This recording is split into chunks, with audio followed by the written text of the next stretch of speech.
Hey, so I know that I said we were going to be diving into configuring your pipeline right now, which we will, I promise, in the next module. Just a quick note though, before we do that, I want to talk about the difference between pipeline stages and pipeline statuses.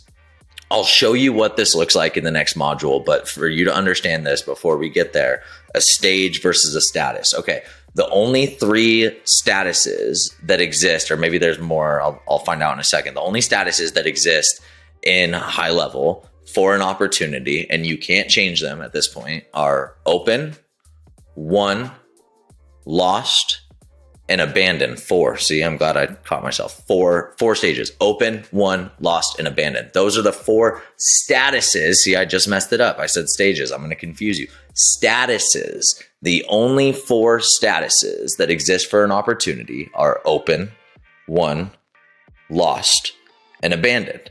That's important to know before you go into the next section and you configure your pipeline, because a lot of loan officers that I know will use will have redundancies and won't use the statuses. So they'll have stages that represent a closed loan, but they won't mark that loan as one. Well, the system and all the reporting when it comes to your conversion rate is based on moving the opportunity card from an open status to a won status.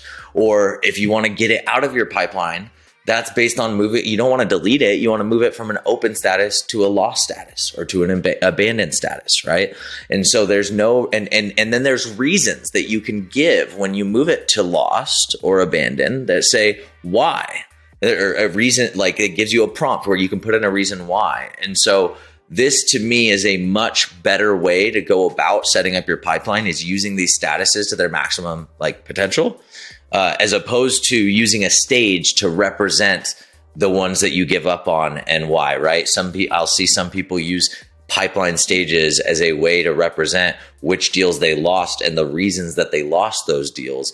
But ultimately, it ends up becoming a huge eyesore and it devalues the entire pipeline, because when you go and you look at the pipeline, there's opportunity cards everywhere. So anyways, I wanted to make sure I touch on that in the next video when we're setting up the pipeline configuration. I'll show you exactly what that looks like and how you interact with that. But I wanted to do that before we went any further. So we'll see you on the other side.